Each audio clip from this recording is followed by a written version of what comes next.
ಓಂ ಶಾಂತಿ. ಮುರಳಿಯ ದಿನಾಂಕ 27/3/2022. ರಿವೈಸ್ ಮುರಳಿ ದಿನಾಂಕ 7/3/90.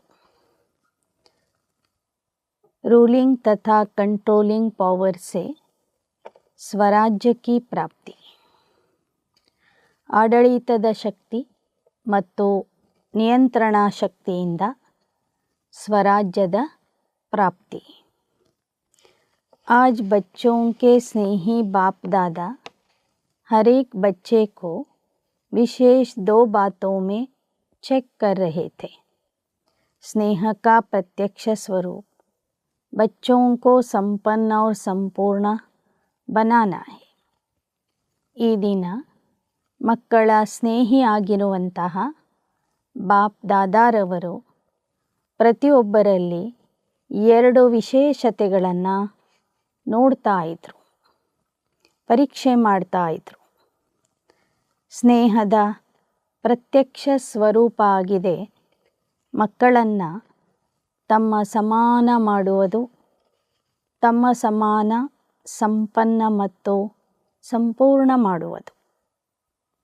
ಆ ಒಂದು ಶುಭ ಭಾವನೆ ಇರುವುದರಿಂದ ಬಾಪ್ ದಾದಾರವರು ಈ ದಿನ ಮಕ್ಕಳಲ್ಲಿ एक रूलिंग पावर और दूसरी कंट्रोलिंग पावर कहाँ तक आई है यह देख रहे थे. ಆಡಳಿತದ ಶಕ್ತಿ ಮತ್ತು ನಿಯಂತ್ರಣ ಶಕ್ತಿ ಎಷ್ಟು ಬಂದಿದೆ ಅಂತ ನೋಡ್ತಾ ಇದ್ದಾರೆ. जैसे शरीर की स्थूल कर्म इंद्रियां आत्मा के कंट्रोल से चलती है. जब चाहे, जैसे चाहे, जहाँ चाहे वैसे चला सकते और चलाते रहते.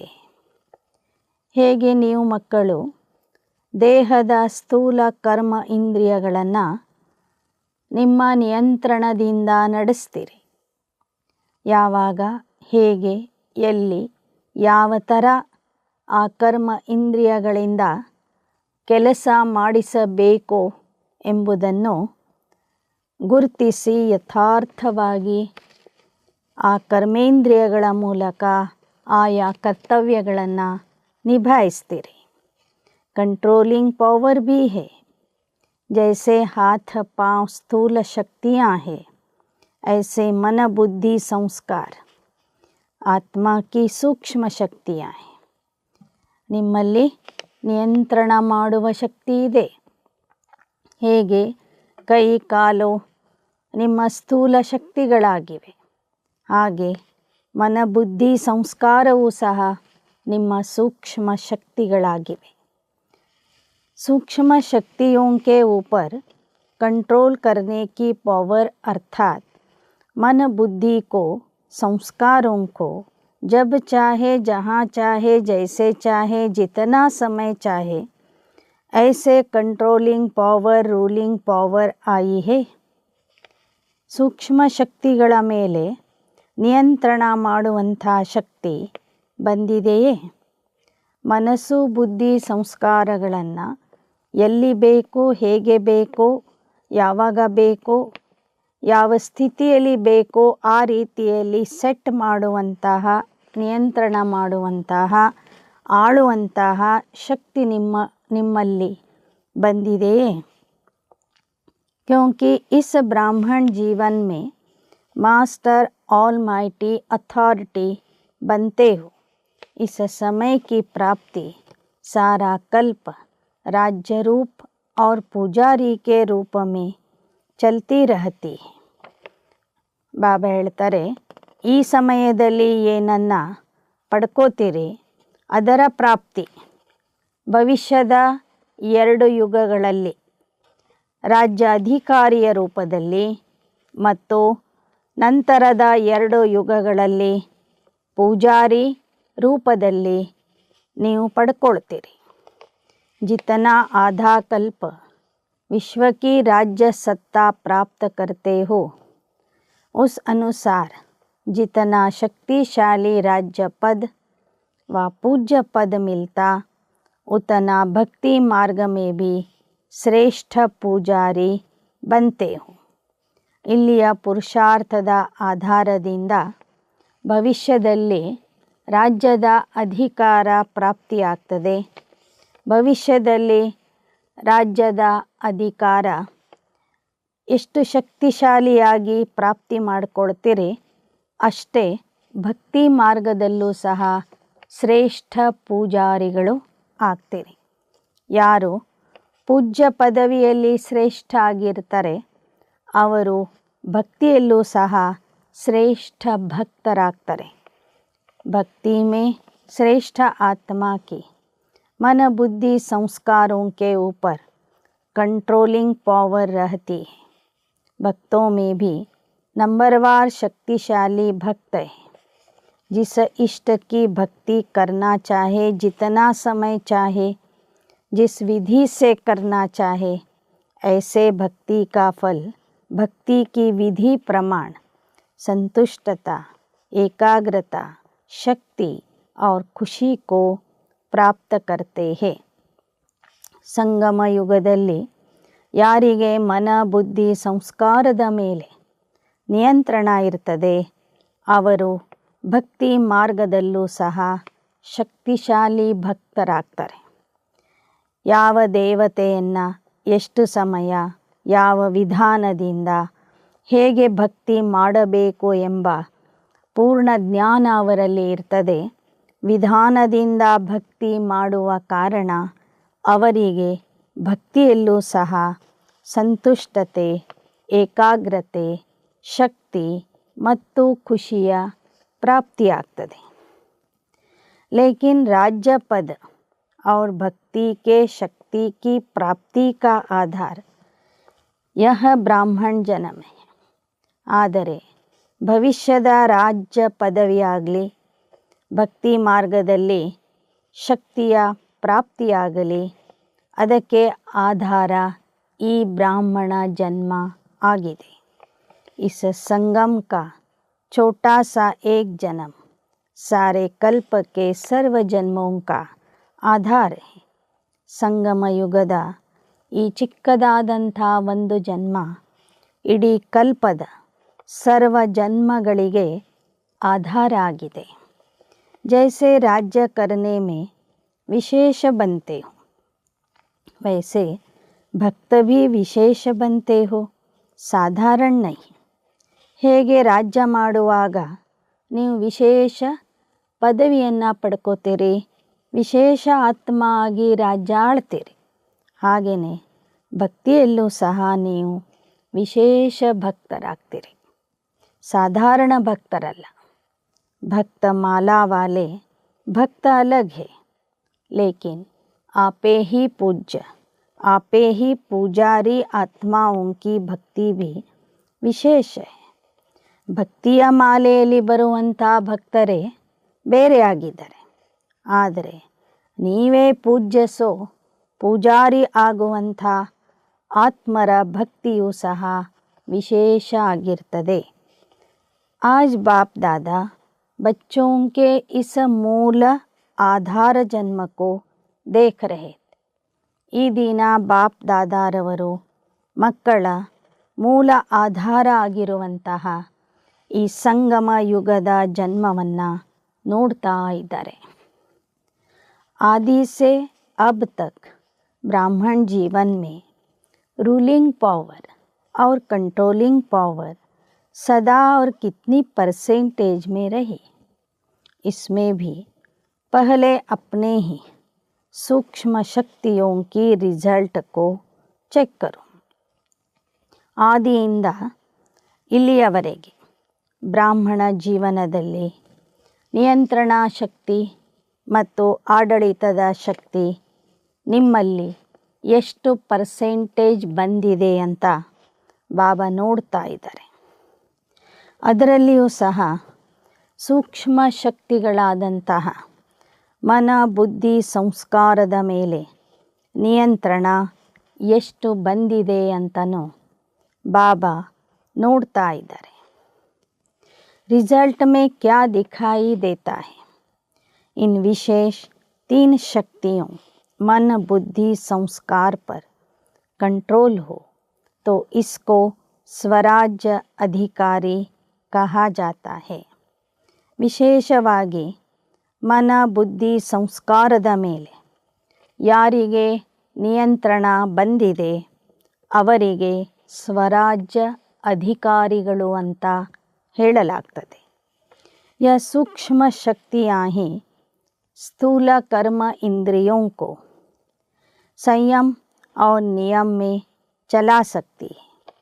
ಈ ಸೂಕ್ಷ್ಮ ಶಕ್ತಿಗಳೇ ಸ್ಥೂಲ ಕರ್ಮ ಇಂದ್ರಿಯಗಳನ್ನು ಸಂಯಮ ಮತ್ತು ನಿಯಮದಲ್ಲಿ ನಡೆಸಲಿಕ್ಕೆ ಯೋಗ್ಯರಾಗ್ತವೆ.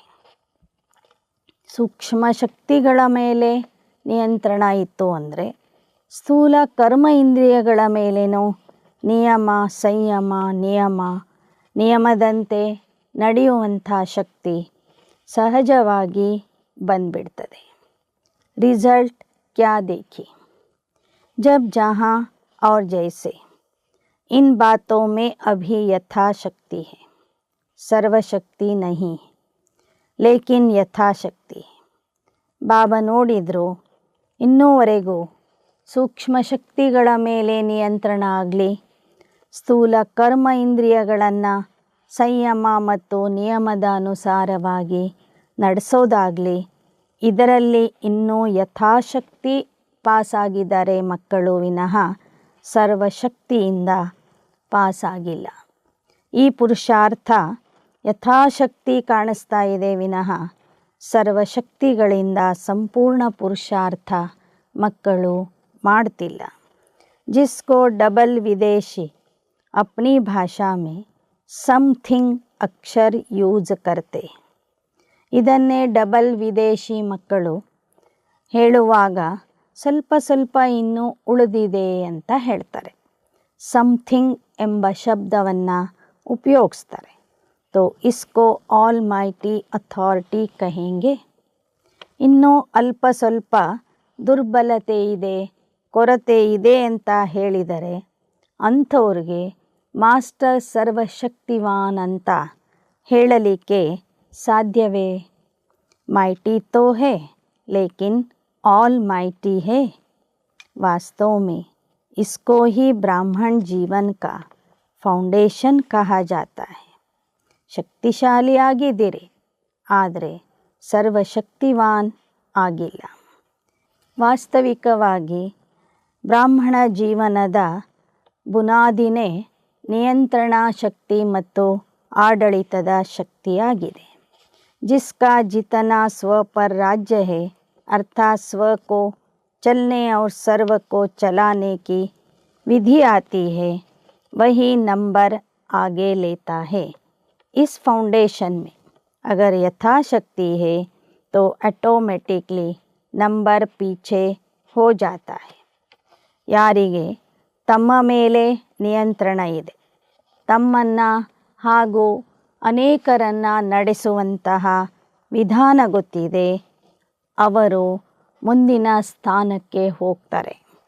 ಯಾರು ಈ ಬುನಾದಿಯ ಶಕ್ತಿಯಲ್ಲಿ ಅಥವಾ ಸ್ವ ಮೇಲೆ ರಾಜ್ಯ ಆಳುವಂಥ ಶಕ್ತಿ, ಎಲ್ಲರನ್ನು ನಡೆಸುವಂಥ ಶಕ್ತಿಯಲ್ಲಿ ಯಾರು ಹಿಂದಿರ್ತಾರೆ, ಯಥಾಶಕ್ತಿ ಇರ್ತಾರೆ, ಅವರ ನಂಬರ್ ಹಿಂದೆ ಹೋಗ್ತದೆ.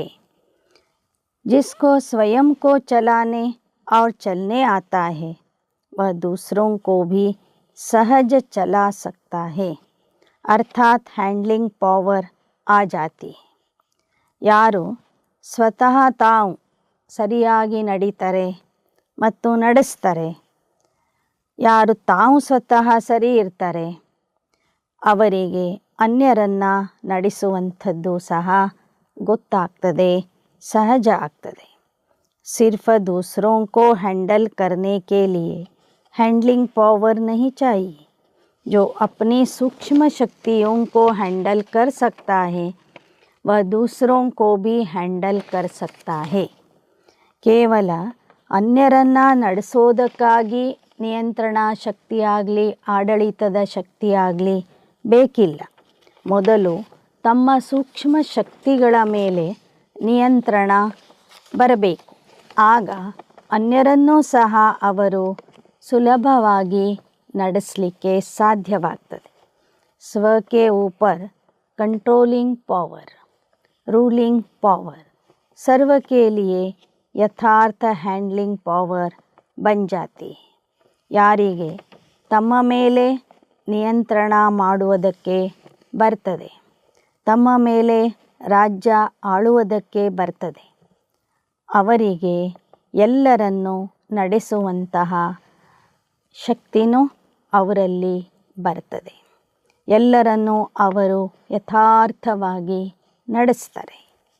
चाहे अज्ञानी आत्माओं को सेवा द्वारा हैंडल करो, चाहे ब्राह्मण परिवार में स्नेह संपन्न, संतुष्टता संपन्न व्यवहार करो, दोनों में सफल हो जाएंगे. ನಿಯಂತ್ರಣ ಶಕ್ತಿ ಮತ್ತು ಆಡಳಿತದ ಶಕ್ತಿ ಉಳ್ಳಂತಹ ಮಕ್ಕಳು ಅಜ್ಞಾನಿ ಆತ್ಮರನ್ನು ತಮ್ಮ ಸೇವೆಯ ಮೂಲಕ ಹ್ಯಾಂಡಲ್ ಮಾಡ್ತಾರೆ. ಬ್ರಾಹ್ಮಣ ಪರಿವಾರದ ಆತ್ಮರನ್ನು ಸ್ನೇಹ ಸಂಪನ್ನ, ಸಂತುಷ್ಟತೆಯ ವ್ಯವಹಾರದಿಂದ ಹ್ಯಾಂಡಲ್ ಮಾಡ್ತಾರೆ ಅಥವಾ ನಡೆಸ್ತಾರೆ. दोनों में सफल हो जाए, क्योंकि कई बच्चे ऐसे हैं जो बाप को जानना, बाप का बनना और बाप से प्रीति की रीत निभाना यह बहुत सहज अनुभव करते, लेकिन सभी ब्राह्मण आत्माओं से चलना इसमें समथिंग कहते. ಯಾಕೆ ಅಂದರೆ ಮಕ್ಕಳಲ್ಲಿ ಕೆಲವರಿಗೆ ಬಾಬನ ಮೇಲೆ ಪ್ರೀತಿ ಇದೆ. ಆ ತಂದೆಯನ್ನು ಗುರುತಿಸುವುದು, ತಂದೆಯ ಮಗು ಆಗೋದು, ತಂದೆಯ ಪ್ರೀತಿಯನ್ನು ನಿಭಾಯಿಸುವುದು ಅವರಿಗೆ ಸಹಜ ಅನ್ನಿಸ್ತದೆ, ಸಹಜ ಆಗ್ತದೆ. ಆದರೆ ಬ್ರಾಹ್ಮಣ ಪರಿವಾರದಲ್ಲಿ ನಡೆಯುವಂಥದ್ದು, ಬ್ರಾಹ್ಮಣ ಪರಿವಾರದ ಜೊತೆಗೆ ನಡೆಯುವಂತಹ ಪುರುಷಾರ್ಥದಲ್ಲಿ ಅವರು ಸ್ವಲ್ಪ ಹಿಂದೆ ಉಳಿತಾರೆ. ಅದು ಅವರಿಗೆ ಕಷ್ಟ ಅನ್ನಿಸ್ತದೆ. इसका कारण क्या है? बाप से निभाना सहज क्यों लगता है? क्योंकि दिल का प्यार अटूट है. प्यार में निभाना सहज होता है. जिससे प्यार होता है उसका कुछ शिक्षा का इशारा मिलना भी प्यारा लगता है, और सदैव दिल में अनुभव होता है कि जो कुछ कहा मेरे कल्याण के लिए कहा, क्योंकि उसके प्रति दिल की श्रेष्ठ भावना होती है. ಯಾರ ಮೇಲೆ ಪ್ರೀತಿ ಇರುತ್ತೋ ಅವರ ಪ್ರತಿಯೊಂದು ಮಾತನ್ನು ಸಹ ಕೇಳಲಿಕ್ಕೆ ಇಷ್ಟ ಆಗ್ತದೆ. ಅವರ ಜೊತೆಗೆ ಸಂಬಂಧ ನಿಭಾಯಿಸುವುದು ಸಹಜ ಆಗ್ತದೆ. ಅವರೇನಾದರೂ ಶಿಕ್ಷಣ ಕೊಟ್ಟರೂ ಸಹ ಅದು ನಮ್ಮ ಕಲ್ಯಾಣಕ್ಕಾಗಿ ಅಂತ ಅನುಭವ ಆಗ್ತದೆ. ಪರಮಾತ್ಮನ ಮೇಲೆ ಪ್ರೀತಿ ಇರುವ ಕಾರಣ ಪರಮಾತ್ಮನ ಜೊತೆಗೆ ನಡೆಯುವುದು, ಅವನ ಆಜ್ಞೆಗಳನ್ನು ಪಾಲನೆ ಮಾಡುವುದು ಮಕ್ಕಳಿಗೆ ಸಹಜ ಆಗ್ತದೆ. ಲೇಕಿನ್ जैसे आपके दिल में उनके प्रति श्रेष्ठ भावना है, वैसे आपकी शुभ भावना का रिटर्न दूसरे द्वारा भी प्राप्त होता है. ಪರಿವಾರದಲ್ಲೂ ಸಹ ಒಬ್ಬರ ಮೇಲೆ ಪ್ರೀತಿ ಇತ್ತು ಅಂದರೆ ಅವರ ಜೊತೆಗೆ ನಡೆಯುವುದು ಮಕ್ಕಳಿಗೆ ಕಷ್ಟ ಆಗೋದಿಲ್ಲ. ಆದರೆ ಅನ್ಯರ ಜೊತೆಗೆ ನಡೆಯುವುದು ಕಷ್ಟ ಆಗ್ತದೆ. जैसे गुंबज में आवाज़ करते हो तो वही आवाज़ लौट कर आपके पास आती है. ಪ್ರೀತಿ ಇರುವಂಥ ಆತ್ಮರ ಜೊತೆಗೆ ಪ್ರೀತಿಯಿಂದ ವರ್ತಿಸ್ತೀರಿ, ಆಗ ಅವರಿಂದನೂ ಸಹ ನಿಮಗೆ ಪ್ರೀತಿಯೇ ಪ್ರಾಪ್ತಿಯಾಗ್ತದೆ. ಹೇಗೆ ಒಂದು ಗುಂಬಜದಲ್ಲಿ ಶಬ್ದ ಮಾಡಿದರೆ ಅದರ ಪ್ರತಿಧ್ವನಿ ನಮಗೆ ವಾಪಸ್ ಕೇಳಿಸ್ತದೆ. जैसे बाप के प्रति अटूट अखंड अटल प्यार है, श्रेष्ठ भावना है, निश्चय ऐसे ब्राह्मण आत्माएं नंबरवार होते हुए भी आत्मिक प्यार अटूट अखंड है। ಹೇಗೆ ಪರಮಾತ್ಮನ ಮೇಲೆ ನಿಮಗೆ ಅಟೂಟವಾದಂತಹ ಅಖಂಡವಾದಂತಹ ಪ್ರೀತಿ ಇದೆ, ಶ್ರೇಷ್ಠ ಭಾವನೆ ಇದೆ, ನಿಶ್ಚಯ ಇದೆ, ಹಾಗೆಯೇ ಬ್ರಾಹ್ಮಣ ಪರಿವಾರದ ಆತ್ಮರ ಮೇಲೇನೂ ನಿಮಗೆ ಆತ್ಮಿಕ ಪ್ರೀತಿ, ಅಖಂಡವಾದಂಥ ಪ್ರೀತಿ, ಅಚಲವಾದಂಥ ಪ್ರೀತಿ ಇದೆಯೇ? वैरायटी चलन, वैरायटी संस्कार देखकर प्यार करते हैं तो वह अटूट और अखंड नहीं होता है. ಪರಿವಾರದ ಆತ್ಮರನ್ನು ನೋಡುವಾಗ ಅವರಲ್ಲಿ ಇರುವ ಭಿನ್ನ ಸಂಸ್ಕಾರಗಳನ್ನು ನೋಡ್ತೀರಿ, ಭಿನ್ನ ರೀತಿಯ ವರ್ತನೆಯನ್ನು ನೋಡ್ತೀರಿ. ಆಗ ಅವರ ಮೇಲೆ ನಿಮಗೆ ಅಚಲವಾದಂತಹ ಅಖಂಡವಾದಂಥ ಪ್ರೀತಿ बरोदिला. किसी भी आत्मा के अपने प्रति व दूसरों के प्रति चलन अर्थात चरित्र व संस्कार दिल पसंद नहीं होंगे तो प्यार की परसेंटेज कम हो जाती है. अन्य आत्मರ ಬಗ್ಗೆ ನಿಮ್ಮ ಒಂದು ವರ್ತನೆ ಸರಿ ಇಲ್ಲದೇ ಇದ್ದಾಗ ಅಥವಾ ಅವರ ಚರಿತ್ರೆ ಅವರ ಸಂಸ್ಕಾರ ನಿಮಗೆ ಇಷ್ಟ ಆಗದೇ ಹೋದಾಗ ಅವರ ಮೇಲೆ ನಿಮಗೆ ಪ್ರೀತಿ ಕಡಿಮೆ ಆಗ್ತದೆ. लेकिन आत्मा का श्रेष्ठ आत्मा के भाव से आत्मिक प्यार उसमें परसेंटेज नहीं हो. ಆದರೆ ವಾಸ್ತವಿಕವಾಗಿ ನೀವು ಆತ್ಮ ಆಗಿ ಅವರನ್ನು ಆತ್ಮಿಕ ಭಾವನೆಯಿಂದ ನೋಡಿದಾಗ ಅಲ್ಲಿ ಪ್ರೀತಿಯಲ್ಲಿ ವ್ಯತ್ಯಾಸ ಆಗಬಾರದು. कैसे भी संस्कार हो, चलन हो, लेकिन वह ब्राह्मण आत्मा है. ब्राह्मण आत्माओं का सारे कल्प में अटूट संबंध है, ईश्वरीय परिवार है. ನೀವು ಯಾರನ್ನೇ ನೋಡಿ, ಬ್ರಾಹ್ಮಣ ಪರಿವಾರ ಅಂದರೆ ಈಶ್ವರೀಯ ಪರಿವಾರ. ಇವರ ಜೊತೆಗೆ ಕಲ್ಪಕಲ್ಪದ ಅಟೂಟವಾದಂಥ ಸಂಬಂಧ ಇದೆ. बाप ने हर आत्मा को विशेष चुनकर ईश्वरीय परिवार में लाया है.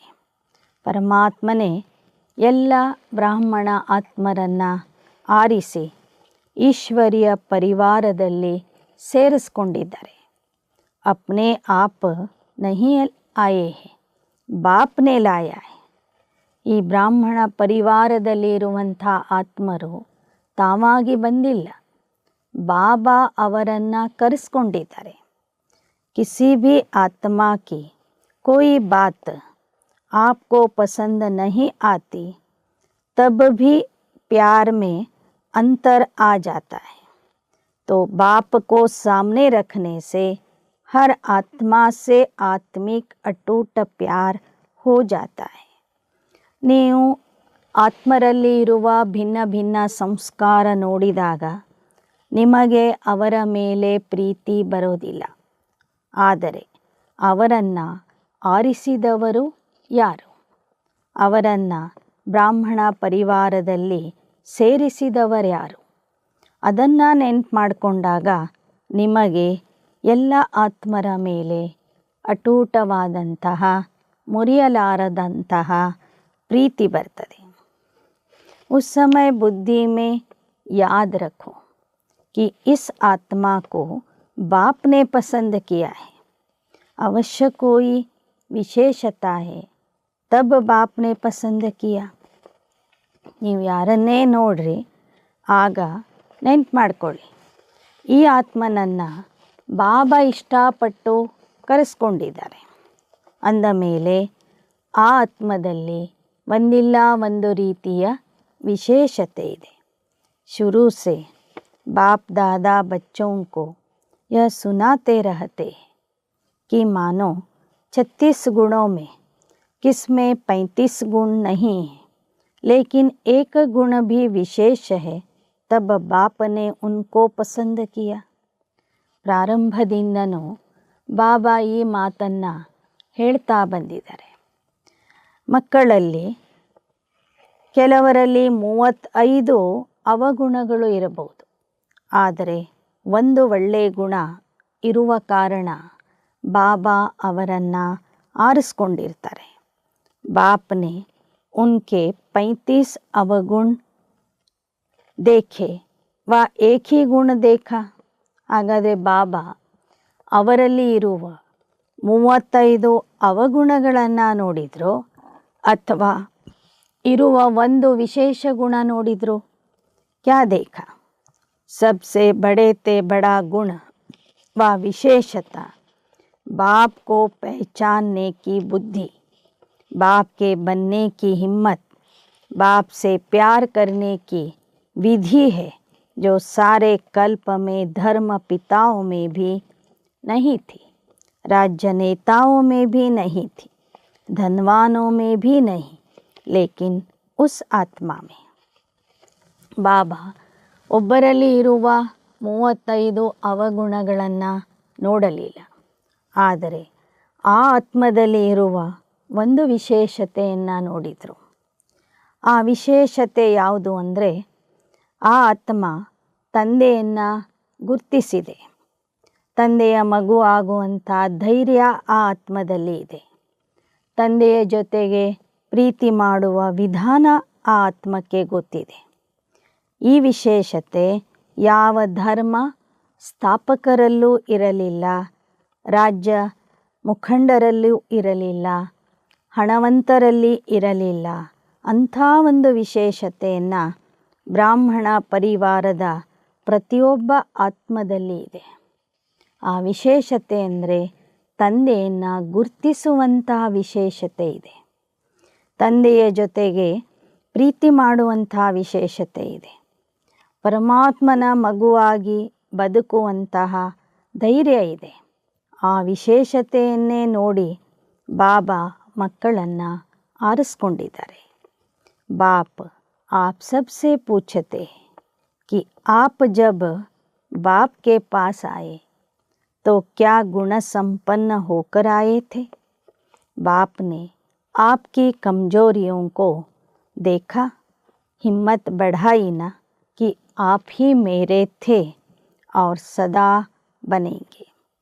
ನಿಮ್ಮನ್ನು ಸಹ ಆರಿಸುವಾಗ ನೀವು ಸರ್ವಗುಣ ಸಂಪನ್ನ ಆಗಿದ್ರೇನು? ನಿಮ್ಮಲ್ಲೂ ಸಹ ಅನೇಕ ದುರ್ಬಲತೆಗಳು ಇದ್ದವು, ಆದರೆ ಬಾಬಾ ಆ ದುರ್ಬಲತೆಗಳನ್ನು ನೋಡಲಿಲ್ಲ. ನಿಮ್ಮಲ್ಲಿ ಸಾಹಸ ಹೆಚ್ಚಿಸಿದರು. ನಿಮ್ಮ ಮೇಲೆ ಭರವಸೆ ಇಟ್ಟು ನಿಮ್ಮನ್ನು ತಮ್ಮ ಮಡಿಲಿಗೆ ಹಾಕ್ಕೊಂಡ್ರು. ತೋ ಫಾಲೋ ಫಾದರ್ ಕರೋನಾ. ಬಾಬಾ ಯಾವ ರೀತಿಯಲ್ಲಿ ಎಲ್ಲ ಆತ್ಮರನ್ನು ತಮ್ಮ ಮಡಿಲಿಗೆ ಹಾಕ್ಕೊಂಡ್ರು, ಹಾಗೆ ನೀವು ಮಕ್ಕಳು ಸಹ ಆ ತಂದೆಗೆ ಅನುಕರಣೆ ಮಾಡಿರಿ. ಜಬ್ ವಿಶೇಷ ಆತ್ಮ ಸಮझ किसको भी देखेंगे, संबंध संपर्क में आएंगे, तो बाप को सामने रखने से आत्मा में स्वतः ही आत्मिक प्यार इमर्ज हो जाता है. ಹೀಗೆ ಬ್ರಾಹ್ಮಣ ಪರಿವಾರದ ಯಾವುದೇ ಒಂದು ಆತ್ಮನನ್ನು ನೋಡುವಾಗ ಅದು ಒಂದು ವಿಶೇಷ ಆತ್ಮ ಅಂತ ತಿಳ್ಕೊಂಡು ನೋಡಿ, ಆಗ ನಿಮ್ಮಲ್ಲಿ ಅವರ ಬಗ್ಗೆ ಆತ್ಮಿಕ ಪ್ರೀತಿ ಪ್ರಕಟ ಆಗ್ತದೆ. आपके स्नेह से सर्व के स्नेही बन जाएंगे और आत्मिक स्नेह से सदा सभी द्वारा सद्भावना, सहयोग की भावना स्वतः ही आपके प्रति दुआओं के रूप में ಪ್ರಾಪ್ತ ಹೋಗಿ. ನೀವೊಬ್ಬರಿಗೆ ಸ್ನೇಹ ಕೊಟ್ಟರೆ ಆ ಸ್ನೇಹದ ಪ್ರಾಪ್ತಿಯಾಗ್ತದೆ, ಸದ್ಭಾವನೆ ಸಹಯೋಗದ ಪ್ರಾಪ್ತಿಯಾಗ್ತದೆ ಮತ್ತು ಆಶೀರ್ವಾದ ಪ್ರಾಪ್ತಿಯಾಗ್ತದೆ. ಇಸ್ಕೋ ಕಹತೆ ಹೇ ರೂಹಾನಿ ಯಥಾರ್ಥ ಶ್ರೇಷ್ಠ ಹ್ಯಾಂಡ್ಲಿಂಗ್. ಎಂಥವರೇ ಇರಲಿ, ನೀವು ಸ್ನೇಹ ಪ್ರೀತಿಯಿಂದ ಅವರನ್ನು ನಡೆಸಿದಾಗ ಅವರಿಂದನೂ ಸಹ ನಿಮಗೆ ಸ್ನೇಹ ಪ್ರೀತಿ ಸಹಯೋಗ ಆಶೀರ್ವಾದದ ಪ್ರಾಪ್ತಿಯಾಗ್ತದೆ. ಈ ಥರ ಅನ್ಯ ಆತ್ಮರನ್ನು ತಮ್ಮ ಜೊತೆಗೆ ನಡೆಸುವುದಕ್ಕೆ ಯಥಾರ್ಥ ಹ್ಯಾಂಡ್ಲಿಂಗ್ ಅಂತ ಹೇಳಲಾಗ್ತದೆ. बाप दादा आज मुस्कुरा रहे थे। बच्चों में 3 शब्दों के कारण कंट्रोलिंग पावर, रूलिंग पावर कम हो जाती है। वह 3 शब्द है वाई, व्हाट और वांट। यह तीनों शब्द खत्म कर एक शब्द बोलो। वाई आए तो भी एक शब्द बोलो, वाह। व्हाट आए तो भी एक शब्द बोलो, वाह। वाह शब्द तो बोलना आता है ना। वाह बाबा, वाह मैं और वाह ಡ್ರಾಮಾ। ಈ ದಿನ ಬಾಬಾ ಮಕ್ಕಳಲ್ಲಿ 3 ಶಬ್ದಗಳನ್ನು ನೋಡಿದರು. ಆಡಳಿತದ ಶಕ್ತಿ, ನಿಯಂತ್ರಣ ಶಕ್ತಿ ಕಡಿಮೆ ಆಗೋದಕ್ಕೆ ಆ 3 ಶಬ್ದಗಳು ಕಾರಣ ಆಗಿವೆ. ಮೊದಲನೇದು ವೈ ಅಂದರೆ ಯಾಕೆ ಅಂತ ಕೇಳೋದು. ಎರಡನೇದು ವಾಟ್ ಏನು ಅಂತ ಕೇಳೋದು. ಮೂರನೇದು ವಾಂಟ್ ಅಂದ್ರೆ ಬೇಕು, ಬೇಡಿಕೆಯನ್ನು ಇಡುವುದು. ಈ 3 ಶಬ್ದಗಳನ್ನು ಸಮಾಪ್ತಿ ಮಾಡಿ ಅಲ್ಲಿ ವಾಹ ಎಂಬ ಶಬ್ದವನ್ನು ಪ್ರಯೋಗ ಮಾಡಿ. ಯಾಕೆ, ಏನು, ಹೇಗೆ ಎಂಬ ಪ್ರಶ್ನೆಗಳು ಬಂದಾಗ ಅಲ್ಲಿ ವಾಹ ತಂದೆ, ವಾಹ ನಾನು, ವಾಹ ಡ್ರಾಮಾ ಎಂಬ 3 ಶಬ್ದಗಳನ್ನು ಬಳಸಿರಿ. सिर्फ वाह बोलो तो यह 3 ಶಬ್ದ ಖತಮ್ ಹೋ ಜಾಯ್. ಈ ವಾಹ ಎಂಬ ಶಬ್ದವನ್ನೇ 3 ಸಲ ಬಳಸಿರಿ. ಈ ಒಂದೇ ಒಂದು ಶಬ್ದದಿಂದ ಆ 3 ಶಬ್ದಗಳು ಯಾಕೆ, ಏನು ಹಾಗೂ ಬೇಡಿಕೆ, ಬೇಕು ಬೇಕು ಅನ್ನೋದು ಅಲ್ಲಿ ಖತಮ್ ಆಗ್ತದೆ. उस दिन भी सुनाया बाप दादा ने कौन सा खेल देखा। आप लोगों का एक चित्र पहले का बनाया हुआ है जिसमें दिखाया है योगी योग लगा रहा है, बुद्धि को एकाग्र चित्त कर रहा है, बैलेंस रख रहा है। बैलेंस की तराजू दिखाइए। जितना बुद्धि का बैलेंस करता उतना कोई बंदर आकर बैठ जाता। इन तीनों बातों के बंदर आ जाते हैं तो बैलेंस क्या होगा। ನೀವು ಒಂದು ಚಿತ್ರದಲ್ಲಿ ಒಂದು ದೃಶ್ಯ ತೋರಿಸಿದಿರಿ. ಒಬ್ಬ ಯೋಗಿ ಯೋಗ ಜೋಡಿಸ್ತಾ ಇರ್ತಾನೆ. ಆ ಸಮಯದಲ್ಲಿ 3 ಮಂಗಗಳು ಬಂದು ಅವನ ಬುದ್ಧಿಯನ್ನು ಮೇಲೆ ಕೆಳಗೆ ಮಾಡಿಬಿಡ್ತವೆ. ಆ 3 ಕೋತಿಗಳು ಅಂದ್ರೇ ವೈ, ವಾಟ್ ಮತ್ತು ವಾಂಟ್, ಯಾಕೆ, ಏನು ಮತ್ತು ಬೇಕು ಎಂಬ ಶಬ್ದಗಳು. तो इन तीनों शब्दों से हलचल हो जाएगी, बैलेंस नहीं रहेगा. तो यह 3 शब्द बैलेंस को समाप्त कर देते हैं, बुद्धि को नचाने लगते. ಈ 3 ಶಬ್ದಗಳು ಬಂದಾಗ ನಿಮ್ಮ ಬ್ಯಾಲೆನ್ಸ್ ಕೆಟ್ಟೋಗ್ತದೆ. ನಿಮ್ಮ ಬುದ್ಧಿಯನ್ನು ಈ 3 ಮಂಗಗಳು ಕುಣಿಸ್ಲಿಕ್ಕೆ ಶುರು ಮಾಡ್ತವೆ. बंदर आराम से बैठ सकता है क्या? और कुछ नहीं तो पूंछ को ही हिलाता रहेगा.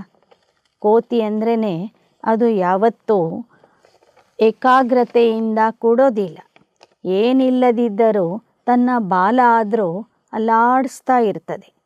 तो इस समय बैलेंस न होने के कारण बाप द्वारा हर कदम में जो दुआएं मिलती है व आत्मिक स्नेह के कारण परिवार द्वारा जो दुआएं मिलती है उससे वंचित हो जाते हो. जैसे बाप से संबंध रखना आवश्यक है, ऐसे ईश्वरीय परिवार से संबंध रखना भी ಅತಿ ಅವಶ್ಯಕ है. ಅದಕ್ಕಾಗಿ ಬಾಬಾ ಹೇಳ್ತಾರೆ, ಈ 3 ಶಬ್ದಗಳನ್ನು ಸಮಾಪ್ತಿ ಮಾಡಿ ವಾಹ ವಾಹ ಅಂತ ಹೇಳ್ತಾ ಹೋಗ್ರಿ. ಆಗ ನಿಮಗೆ ಎಲ್ಲರಿಂದನೂ ಆಶೀರ್ವಾದಗಳ ಪ್ರಾಪ್ತಿಯಾಗ್ತದೆ. ಹೇಗೆ ಪರಮಾತ್ಮನ ಜೊತೆಗೆ ಸ್ನೇಹ ಬೇಕಿದೆಯೋ, ಪರಮಾತ್ಮನ ಆಶೀರ್ವಾದ ನಮಗೆ ಬೇಕಾಗಿದೆ, ಹಾಗೆಯೇ ಪರಿವಾರದ ಆಶೀರ್ವಾದ ಮತ್ತು ಸಹಯೋಗವೂ ಸಹ ಅಷ್ಟೇ ಅವಶ್ಯಕವಾಗಿದೆ. ತಂದೆಯ ಜೊತೆಗೆ ಸಂಬಂಧ ಬೇಕು ಅಂತ ಹೇಳ್ತೀವಿ, ಹಾಗೆ ಈಶ್ವರಿಯ ಪರಿವಾರದ ಸಂಬಂಧನೂ ಸಂಗಮ ಯುಗದಲ್ಲಿ ಅಷ್ಟೇ ಅವಶ್ಯಕವಾಗಿದೆ. सारे कल्प में नंबर 1 आत्मा ब्रह्मा बाप और ईश्वरीय परिवार के संबंध संपर्क में आना ही है. ऐसे नहीं समझना अच्छा बाप तो हमारा है, हम बाप के हैं. यह पास विथ ऑनर की निशानी नहीं है, क्योंकि आप सन्यासी आत्माएं नहीं. ನಮಗೆ ಪರಮಾತ್ಮ ತಂದೆಯ ಜೊತೆಗೆ ಒಳ್ಳೆಯ ಸಂಬಂಧ ಇದೆ ಸಾಕು ಅಂತ ಹೇಳಬಾರದು. ಯಾಕೆ ಅಂದರೆ ನೀವು ಸನ್ಯಾಸಿಗಳಲ್ಲ. ಪರಮಾತ್ಮ ಒಬ್ಬನೇ ಸಾಕು ಅಂತ ಹೇಳಿದರೆ ಅದು ಪಾಸ್ ವಿತ್ ಆನರ್ ಆಗುವಂಥವರ ಲಕ್ಷಣನೂ ಅಲ್ಲ. आप ऋषि मुनि की आत्माएं नहीं हो, विश्व से किनारा करने वाली नहीं हो, लेकिन विश्व का सहारा बनने वाली ಆತ್ಮಾಯೇ ವಿಶ್ವ ಕಲ್ಯಾಣಕಾರಿ हो. ನೀವು ಋಷಿ ಮುನಿಗಳ ಥರ ಕಾಡಿನಲ್ಲಿ ಏಕಾಂತದಲ್ಲಿ ಕೂಡುವಂಥ ಆತ್ಮಗಳು ಅಲ್ಲ. ವಿಶ್ವದಿಂದ ಪ್ರಪಂಚದಿಂದ ಜನರಿಂದ ದೂರ ಹೋಗುವಂಥ ಆತ್ಮರೂ ನೀವಲ್ಲ. ಅನೇಕರಿಗೆ ಆಶ್ರಯ ಕೊಡುವಂತಹ ವಿಶ್ವ ಕಲ್ಯಾಣಕಾರಿ ಆತ್ಮಗಳು ನೀವಾಗಿದ್ದೀರಿ. ब्राह्मण आत्माओं की बात छोड़ो, प्रकृति को भी परिवर्तन करने के सहारे आप हो. परिवार के अविनाशी प्यार के धागे के बीच से निकल नहीं सकते. ಬ್ರಾಹ್ಮಣ ಆತ್ಮರನ್ನ ಅಷ್ಟೇ ಅಲ್ಲ, ಪ್ರಕೃತಿಯ ಪರಿವರ್ತನೆ ಮಾಡಲಿಕ್ಕೂ ನೀವು ನಿಮಿತ್ತ ಆಗಿದ್ದೀರಿ. ಆದ್ದರಿಂದ ಈ ಪರಿವಾರದ ಪ್ರೀತಿಯ ಮಾಲೆಯಿಂದ ನೀವು दूर सरकोबार्दो. विजयी रत्न प्यार के धागे के बीच से निकल नहीं सकते. कभी भी किसी भी बात में, किसी स्थान में, किसी सेवा से, किसी साथी से किनारा करके अपनी अवस्था अच्छा बना के दिखाऊं, यह संकल्प नहीं करना. ಪ್ರೀತಿಯ ಸೂತ್ರದಿಂದ ಹೊರಗೆ ಹೋಗಬೇಡಿ. ವಿಜಯಿ ರತ್ನಗಳು ಯಾವತ್ತೂ ಪರಿವಾರದಿಂದ ದೂರ ಹೋಗೋದಿಲ್ಲ. ಕೈ कहते हैं हम इसके साथ नहीं चल सकते, उसके साथ चलेंगे. इस स्थान पर उन्नति नहीं होगी, दूसरे स्थान पर होगी. इस सेवा में विघ्न है, दूसरी सेवा में अच्छा होगा. यह सब किनारा करने की बातें हैं. अगर एक बार यह आदत अपने में डाली तो यह आदत आपको कहाँ भी टिकने नहीं देगी, बुद्धि को एकाग्र रहने नहीं देगी. बुद्धि को बदलने की आदत पड़ गई तो यह भी कमजोरी गिनी जाएगी, उन्नति नहीं. ನನಗೆ ಈ ಸ್ಥಳ ಸರಿ ಇಲ್ಲ, ಈ ಸ್ಥಾನ ಸರಿ ಇಲ್ಲ, ಇಲ್ಲಿ ವಿಘ್ನ ಬರ್ತದೆ, ಮತ್ತೊಂದು ಕಡೆ ಹೋದರೆ ನಾನು ಸೆಟ್ ಆಗ್ತೀನಿ ಎಂಬ ವಿಚಾರ ಮಾಡುವುದು ಸಹ ನಿಮ್ಮ ದುರ್ಬಲತೆ ಆಗಿದೆ. ಆಗಾಗ ಬದಲಾವಣೆ ಮಾಡುವ ಅಭ್ಯಾಸ ನಿಮ್ಮಲ್ಲಿ ಬಂದರೆ ಅದರಿಂದ ಉನ್ನತಿ ಸಾಧ್ಯವಿಲ್ಲ. ಅದು ಒಂದು ದುರ್ಬಲತೆ ಅಂತಲೇ ಹೇಳಲಾಗ್ತದೆ. ಸದೈವ ಅಪ್ನೆ ಮೇ ಶುಭ ಉಮ್ಮೀದೋ ರಖೋ, ನಾ ಉಮ್ಮೀದ್ ನಹಿ ಬನೋ. ಸದಾ ನಿಮ್ಮ ಮೇಲೆ ನಿಮಗೆ ಭರವಸೆ ಇರಲಿ, ಆ ಭರವಸೆಯನ್ನು ಯಾವತ್ತೂ ಕಳ್ಕೋಬೇಡಿ. ನ आप में, न दूसरे से, न सेवा में, ना उम्मीद दिल शिकस्त नहीं बनो. ನಿಮ್ಮ ಮೇಲೆ ನಿಮಗೂ ಬೇಸರ ಆಗಬಾರ್ದು, ಅನ್ಯರ ಮೇಲೆ ಬೇಸರ ಬರಬಾರ್ದು, ಸೇವೆಯಿಂದ ಬೇಸರ ಆಗಬಾರದು, ಮನಸ್ತಾಪ ಮಾಡಿಕೊಳ್ಬಾರ್ದು. ದಿಲ್ ಶಾಹ ಬನು, ಮನಸ್ಸಿನ ರಾಜ ಆಗ್ರಿ. ಶಾಹ ಮಾನ ಫಿರಾಕ್ ದಿಲ್, ಸದಾ ಬಡೀ ದಿಲ್. ಶಾಹ ಅಂದರೆ ರಾಜ, ರಾಜ ಅಂದ್ರೇ ಮುಕ್ತ ಮನಸ್ಸು, ವಿಶಾಲ ಮನಸ್ಸು, ವಿಶಾಲ ಹೃದಯವುಳ್ಳವರು. माया भिन्न भिन्न रूप से कमज़ोर बनाने का प्रयास करती है, लेकिन आप माया के भी नॉलेजफुल हो। यह भी याद रखो कि माया नए नए रूप में आती है, पुराने रूप में नहीं, क्योंकि वह जानती है या पहचान लेंगे। बात वही होती है, लेकिन रूप नया धारण कर लेती है। ಮಾಯೆ ಹೊಸ ಹೊಸ ರೂಪ ತಾಳಿ ಬರ್ತದೆ. ಯಾಕೆ ಅಂದರೆ ಹಳೇ ರೂಪದಲ್ಲಿ ಬಂದರೆ ನೀವು ಗುರುತಿಸ್ತೀರಿ, ಅದಕ್ಕಾಗಿ ಹೊಸ ರೂಪ ಧಾರಣೆ ಮಾಡಿ ಬರ್ತದೆ. टीचर्स माया के नॉलेजफुल हो, सिर्फ नॉलेज नहीं लेकिन नॉलेजफुल। बाप को पहचान लिया, सिर्फ यह नहीं सोचो माया को भी पहचानना है। अभी बंधन में बंध गई हो ना, कठिन लगता है, मीठा बंधन लगता है या थोड़ा मुश्किल बंधन लगता है। ನೀವು ನಾಲೆಜ್ಫುಲ್ ಆಗಿದ್ದೀರಿ, ನಿಮಿತ್ಯ ಶಿಕ್ಷಕಿಯರು. ಕೇವಲ ತಂದೆಯ ಬಗ್ಗೆ ಜ್ಞಾನಪೂರ್ಣ ಆಗೋದಲ್ಲ, ಮಾಯೆಯ ಬಗ್ಗೆನೂ ಸಂಪೂರ್ಣ ಜ್ಞಾನ ಇರಬೇಕು. ಮಾಯೆಯನ್ನು ಗುರುತಿಸುವಂತಹ ಶಕ್ತಿ ಇರಬೇಕು. ಪರಮಾತ್ಮನ ಮಧುರವಾದ ಬಂಧನದಲ್ಲಿ ಬಂಧಿಸಿಕೊಂಡಿದ್ದೀರಿ. सोचते हो यहाँ तो बहुत मरना पड़ेगा, बाप के बन गए, अब फिर यह करना है, कहाँ तक करेंगे, ऐसा तो नहीं सोचते. ಇದು ಮಧುರವಾದಂಥ ಬಂಧನ, ಪರಮಾತ್ಮನ ಪ್ರೀತಿಯ ಬಂಧನ. ಯಾಕಾದರೂ ಈ ಬಂಧನದಲ್ಲಿ ಬಂದಿದ್ದೇವೆ ಎಂಬ ವಿಚಾರ ಬರಲ್ಲ ತಾನೆ. ಜहाँ ಪ್ಯಾರ್ ಹೇ ವहाँ ಕೋಯಿ ಮುಷ್ಕಿಲ್ ನಹೀ. ಎಲ್ಲಿ ಪ್ರೀತಿ ಇರ್ತದೆ ಅಲ್ಲಿ ಯಾವುದೂ ಸಹ ಕಷ್ಟ ಅನಿಸೋದಿಲ್ಲ. ಪತಂಗ ಭಿ ಕ್ಷಮಾ ಪರ್ ಕುರ್ಬಾನ್ ಹೋ ಜಾತಾ ಹೈ. ನೋಡಿ, ಪತಂಗದ ಹುಳ ಜ್ಯೋತಿಯ ಮೇಲೆ ಸ್ವಾಹ ಆಗಿ ಬಿಡ್ತದೆ, ಬಲಿ ಆಗ್ತದೆ. जब परवाना कुर्बान हो सकता है तो आप क्या नहीं कर सकते. जिस घड़ी मुश्किल अनुभव होता है तो ज़रूर प्यार की परसेंटेज में अंतर आ जाता है. इसलिए कुछ समय मुश्किल लगता है. अगर होवे ही मुश्किल तो सदा मुश्किल लगना चाहिए. कभी कभी क्यों मुश्किल लगता है. ಅಸಾಧಾರಣವಾದಂತಹ ಪತಂಗದ ಹುಳನೇ ಜ್ಯೋತಿಯ ಮೇಲೆ ಸ್ವಾಹ ಆಗ್ತದೆ ಅಂದರೆ, ನೀವು ಆತ್ಮರು ಶ್ರೇಷ್ಠಾತಿ ಶ್ರೇಷ್ಠ ಪರಮಾತ್ಮನ ಪ್ರೀತಿಗಾಗಿ ಯಾಕೆ ಅವನಿಗೆ ಬಲಿಯಾಗಬಾರ್ದು.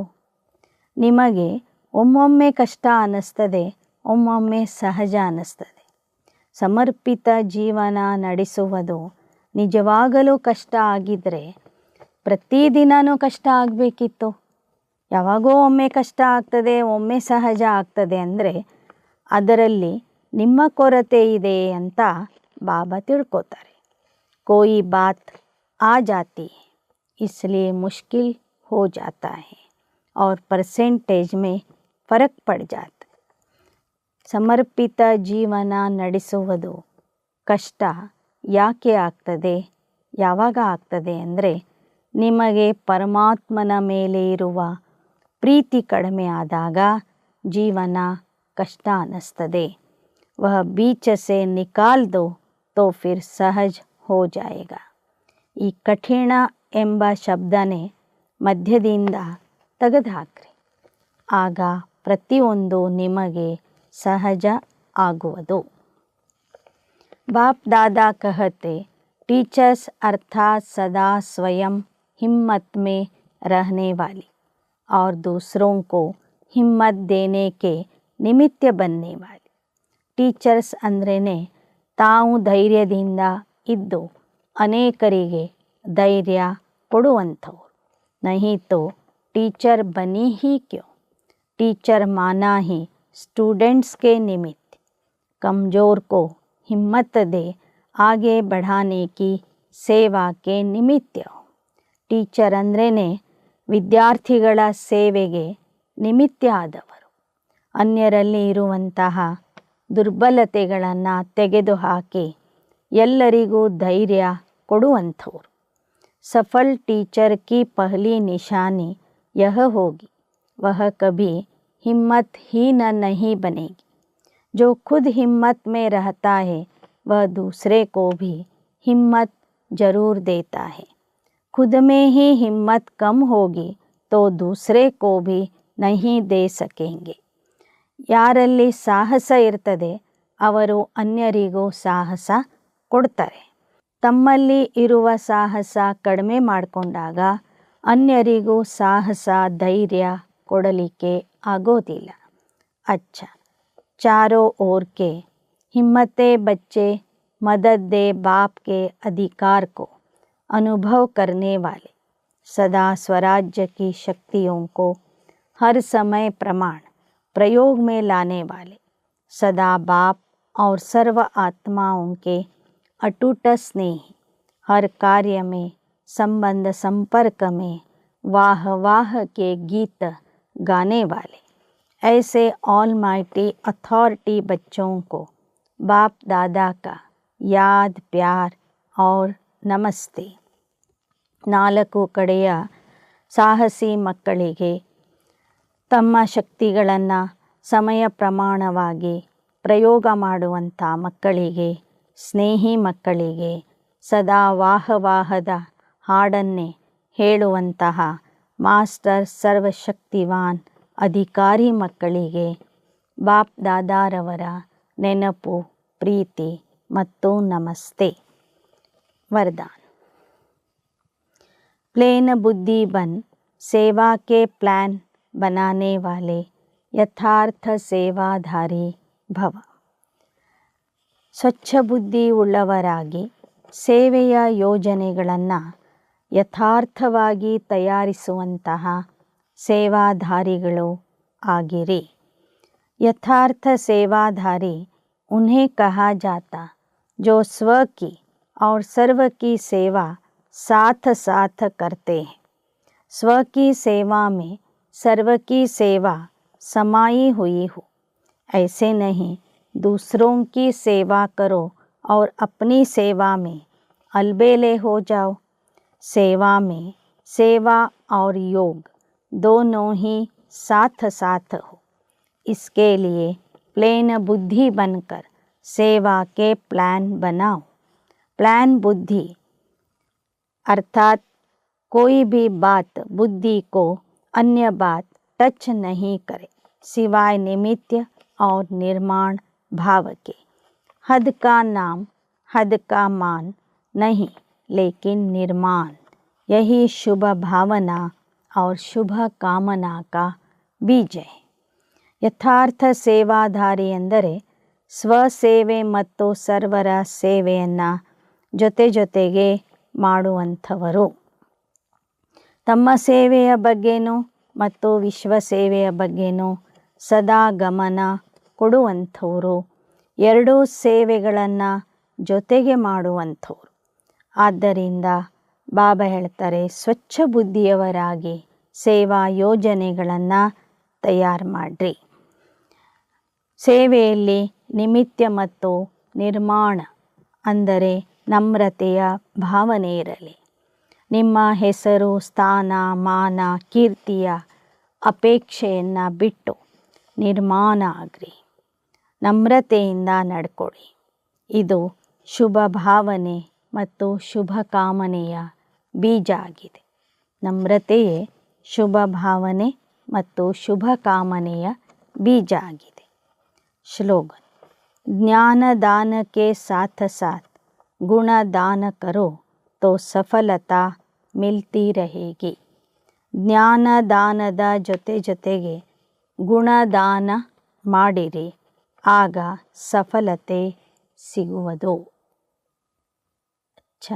ಓಂ ಶಾಂತಿ.